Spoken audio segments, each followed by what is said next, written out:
مادرم این رنگ زرد و آی پر دردم ندید،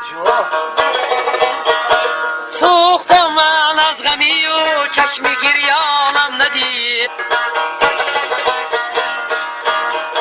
گفت که نان یاب شو تا برده نانت خورم، من که نان یاب شدیم برده نانم ندید. مادرم جان و دلم بی تو جهان را چا کنم، اما میرم با تیم دیگران را چا کنم. یک تا افزایشو شما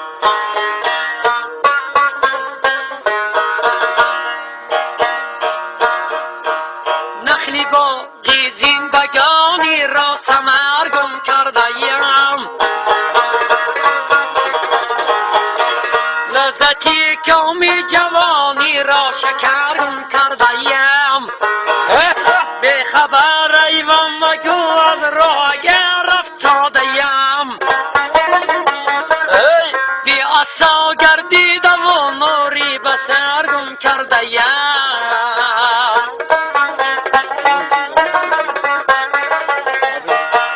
هر سرگه غنچه می روید به طرفی دشت و باغ،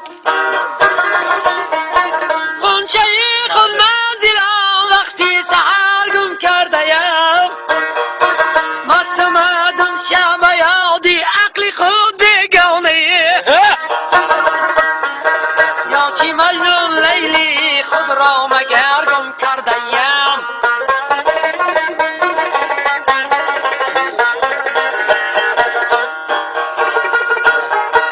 وارثی آقام گشتم دیده اسفندیار،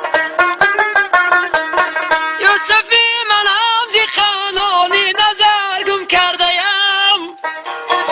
بعد صبرم نبودی حاجی و ترس و ویست، خیش را می کشتم از من یک پسر گم کردیم.